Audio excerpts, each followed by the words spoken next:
Hello friends.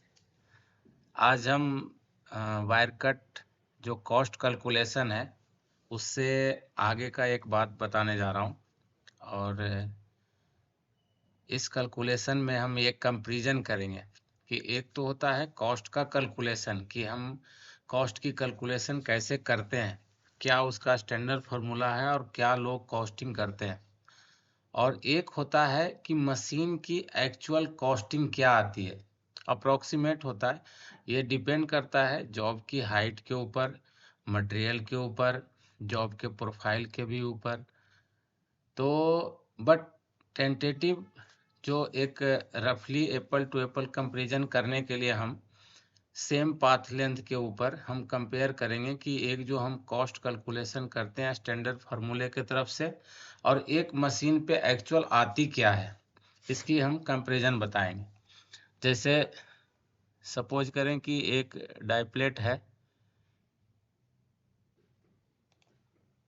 जैसे एक हमारा डाइप्लेट है इस तरह का।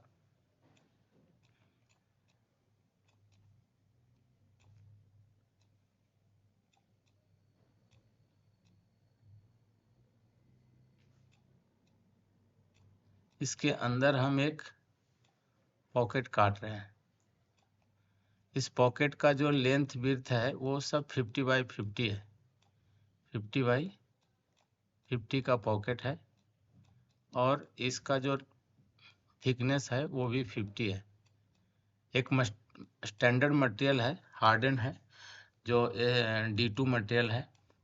अब इसकी जो कॉस्ट कैलकुलेशन है जैसा आपको हमने बताया है कि होता है path length into thickness divided by cutting speed, जिसको ये लेते हैं। जैसे इसका पाथ लेंथ हमारा हो जाएगा 50 50 50 एंड 50, 200 इंटू थिकनेस हमारा हो गया 50, देन कटिंग स्पीड हमारी हो गई 1400, जो स्टैंडर्ड फार्मूले से लोग 1400 या 1500 से करते हैं।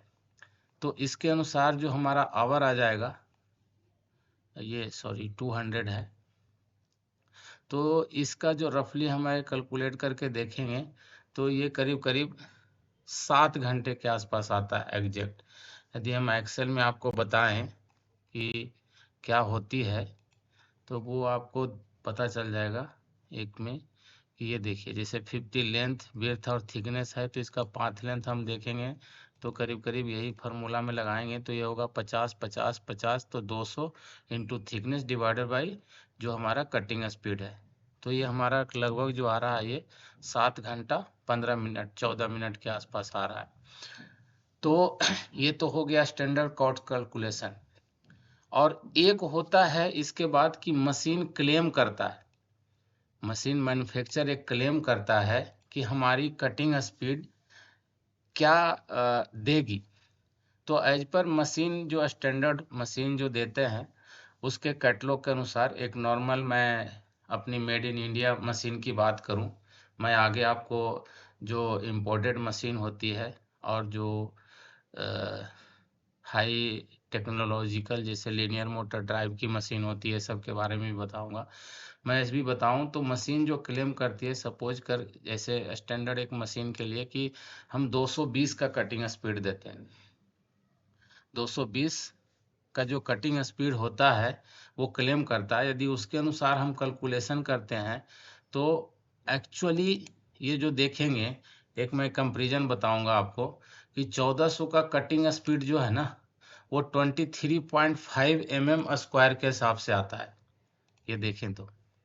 लेकिन जो मशीन के अनुसार यदि करें, अब ये देखिए 23.5 इंटू 60 करेंगे तो 1410 आता है, तो करीब करीब ये 23 का स्पीड पे कैलकुलेट कर रहे हैं हम लोग जो कैलकुलेशन। बट मशीन जो क्लेम करता है 220, इसका मतलब हो जाता है कि 220 को यदि हम 220 को 60 से मल्टीप्लाई करें तो ये एक्चुअल कटिंग स्पीड 13200 बोल रहा है।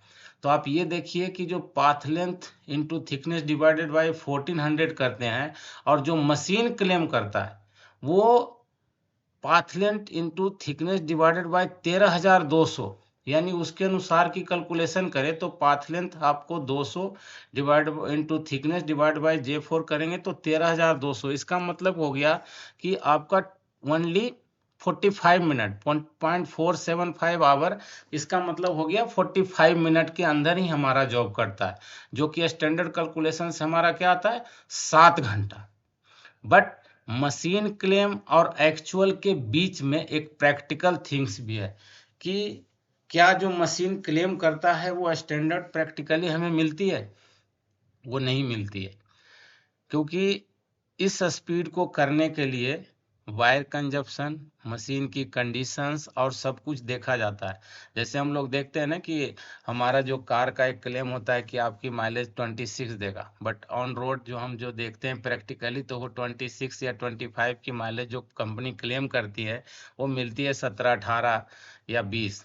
तो इसी तरीके से इसमें भी है, जो एक्चुअल प्रैक्टिकल बात यदि करें हम, तो वो जो मिलता है ना वो मैक्सिमम एक 135 मिलती है, 135 की जो आपको कटिंग स्पीड मिलती है। इसका मतलब हो गया 135 के मतलब होता है 8100, जो कि ये भी स्पीड तब मिलेगी जब आप मशीन की कंडीशन, वायर फीड, आपकी आयोनाइजेशन और मटेरियल, टाइप्स ऑफ मटेरियल, क्योंकि मटेरियल यदि डिफेक्टिव है, मटेरियल सही नहीं है, तो भी आपकी स्पीड सही से नहीं मिलती है। जो वायर कट करते हैं या करवाते हैं, जो इसके देखते हैं, उनमें बहुत सारी दिक्कत होती है। ऐसी नहीं है कि सिर्फ मशीन से ही कटिंग स्पीड मिलती है, जो मटेरियल जिसको आप कटिंग कर रहे हैं उसकी क्वालिटी पे भी कटिंग स्पीड डिपेंड करता है। तो इस तरह से यदि हम देखेंगे, सबसे बेस्ट यूटिलाइजेशन जो प्रैक्टिकल लेंगे, जो मैंने देखा है, वो 135 का स्पीड मिलती है। इसका मतलब 8100, यानी जो आप 1400 की बात कर रहे हैं ना, वो प्रैक्टिकली हमारा जो है वो 8100 मिलता है। तो इस हिसाब से कैलकुलेशन यदि कंपेरिजन करें प्रैक्टिकली और जो स्टैंडर्ड चार्ज होता है, तो 7 घंटे का काम हमारा करीब करीब जो है 74 मिनट या 1.25 आवर में होगी, जब हम एकदम सब कुछ बेस्ट प्रैक्टिस के हिसाब से करेंगे। तब waste skill of manpower, waste skill of infrastructure, waste of materials, everything, और सही प्रोग्राम होना चाहिए, तब आपको ये चीज़ें मिलती है। और बहुत सारे चीज फैक्टर डिपेंड करते हैं। ये प्रैक्टिकल एक कंपैरिजन है कि जो हम कैलकुलेशन करते हैं, जो मशीन क्लेम करती है, और जो हमारा प्रैक्टिकल होता है, ये तीनों का एक कंपैरिजन है। इसके बाद हम देख पाएंगे कि एक्चुअल में आप प्रैक्टिस भी कर पाएंगे, कि देखेंगे ये तीनों की कंपैरिजन आपको करीब 90% के एवरेज में आपको सही मिलेगा। तो ये एक फैक्टर है जो इस वायर कट कैलकुलेशन में मैं आपको बताना चाह रहा था। तो होप आपको वीडियो अच्छा लगा होगा, ये कैलकुलेशन और ये चीज़ आपको इन्फॉर्मेटिव होगी। तो thank you so much, thanks a lot.